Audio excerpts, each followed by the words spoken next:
Sí existió esa masacre, pero no era Leatherface ni fue en Texas. El asesino se llamaba Ed Gein y aquí está su historia. En la tarde del 8 de diciembre de 1954, un granjero de Plainfield, en Wisconsin, entró en la taberna de los Hogan a echar un trago en esa fría tarde de invierno cuando descubre con espanto un gran reguero de sangre que cubría las tablas de madera del suelo. La propietaria Mary Hogan había desaparecido. El sheriff observó que no había señales de lucha aparentes y que la caja registradora seguía llena, pero determinó que la mujer había sido asesinada y que su cuerpo había sido arrastrado hasta un coche que esperaba fuera.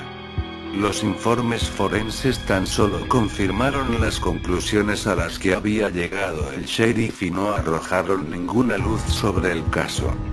La desaparición de Mary era un misterio. Aproximadamente un mes después de este suceso, el propietario del aserradero de Wisconsin comentaba el caso con un hombre pequeño y tímido que vivía en una granja de madera a pocos kilómetros de allí. Su nombre era Ed Gein. Gein vivía solo desde la muerte de su madre en 1945 y se ganaba la vida haciendo toda clase de trabajos a los vecinos de Plainfield. Fue su habilidad en este tipo de trabajos, por la que este hombre de complexión débil, mediana edad, pelo rubio y ojos azules empezó a ser conocido entre las gentes del lugar como una persona trabajadora, cumplidora, fiable pero excéntrica. El propietario del aserradero no se llevaba muy bien con Gein. Encontraba extremadamente difícil hablar con él porque a veces este comenzaba a reír con nerviosismo sin motivos como un desequilibrado, o por sus comentarios inoportunos que dejaban a la otra persona sin saber qué decir.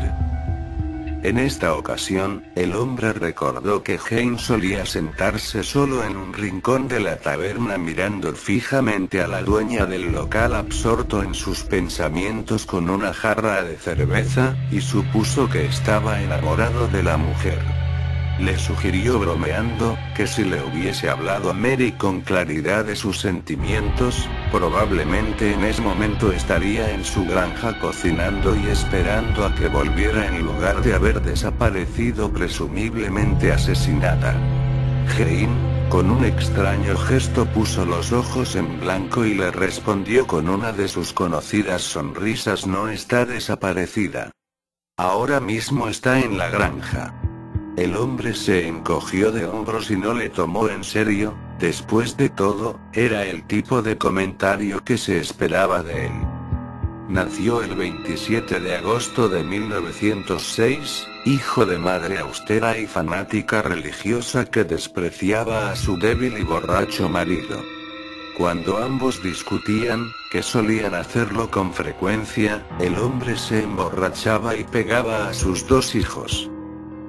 Desde el primer momento, la vida de Ed estuvo completamente dominada por su madre, quien se había prometido a sí misma que su hijo no sería nunca como esos hombres lascivos, ateos y alcoholizados que veía a su alrededor. Seguía una disciplina muy dura castigando a sus hijos, e incapaz de darles el consuelo y el amor de una madre.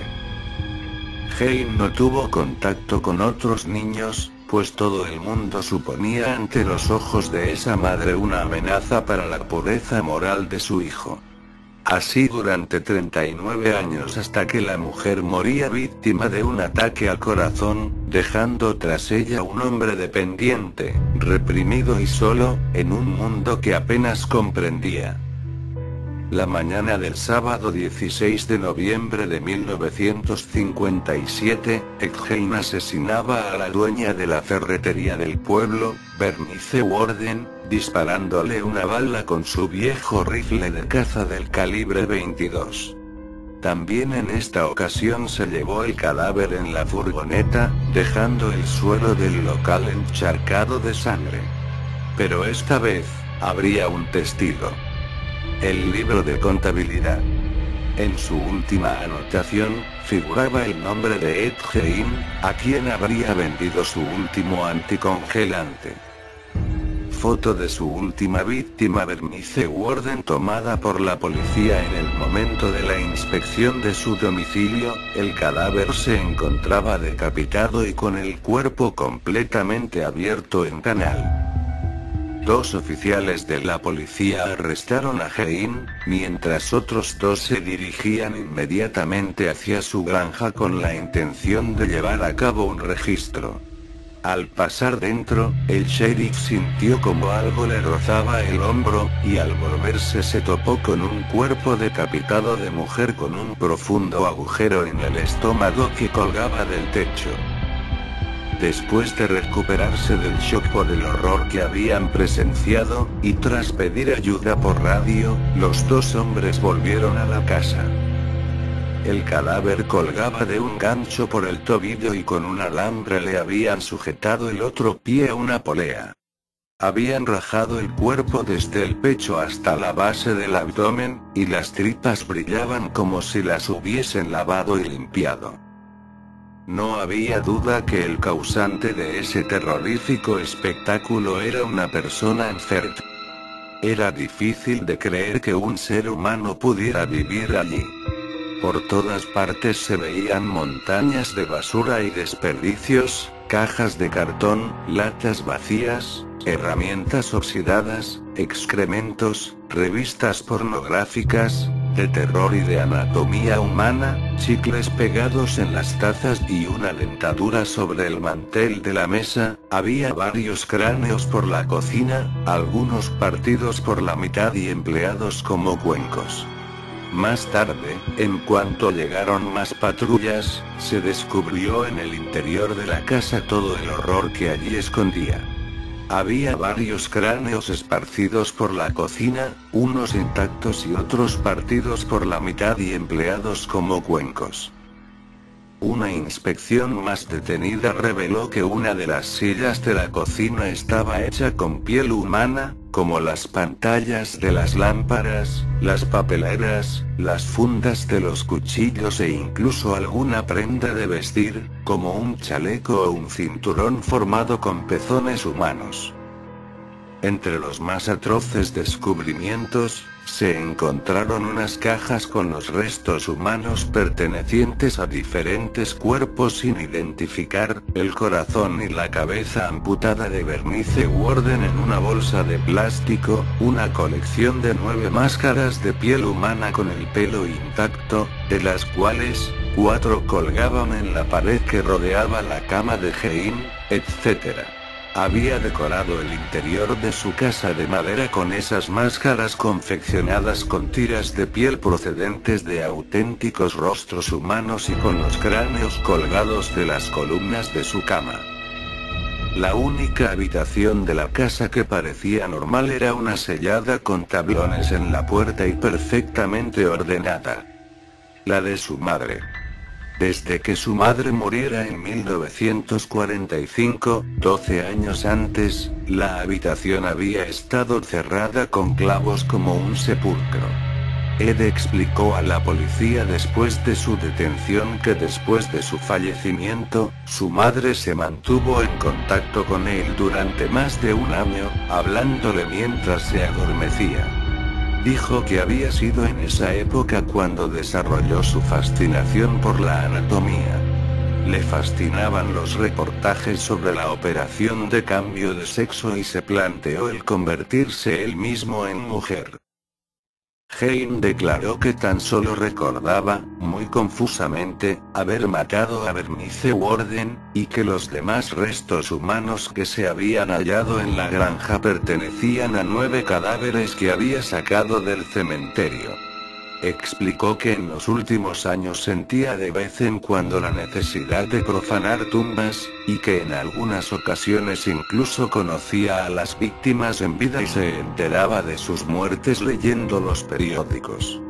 Luego, en la noche del entierro, se dirigía al cementerio, sacaba el cadáver y rellenaba de nuevo la tumba. Eso lo pudo comprobar la policía más tarde, cuando al exhumar las tumbas, algunas de las que Hein había dicho, se encontraban vacías.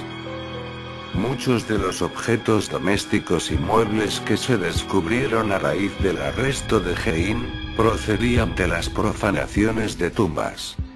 Unas veces arrastraba cadáveres enteros hasta su casa, otras cortaba las partes más interesantes y se las llevaba como recuerdo. El 30 de marzo de 1958 la casa de Hein fue arrestada, después de correrse el rumor de que estaba destinada a convertirse en una atracción para turistas como la Casa de los Horrores. De todas formas, su camioneta Ford sobrevivió y se vendió en una subasta pública para ser utilizada en ferias locales con un letrero que anunciaba el coche de Ed Gein. Vea el coche que transportó a los muertos de las tumbas.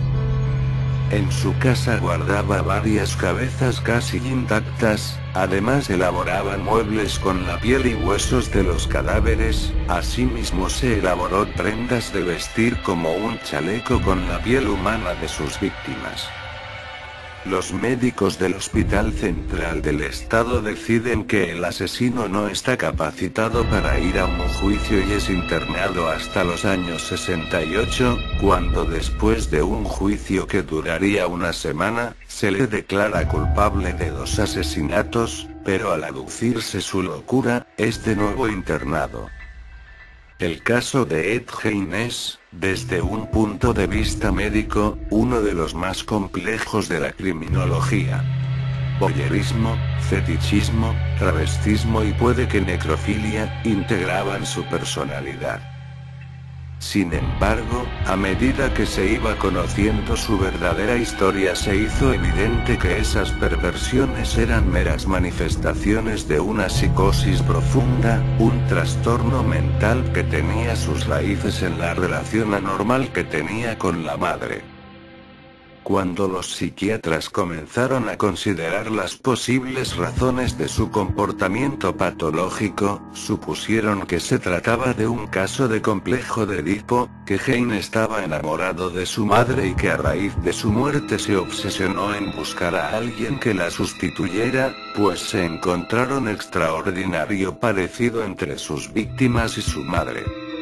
De niño, buscaba el amor de su madre de manera obsesiva, que le era negado una y otra vez.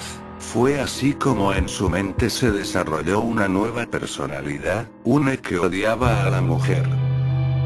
Hein murió por insuficiencia respiratoria el 26 de julio de 1984, tras décadas de reclusión en una unidad psiquiátrica, donde resultó ser un paciente modelo. En la actualidad, sus restos descansan en el cementerio de Plainfield, al lado de los de su madre,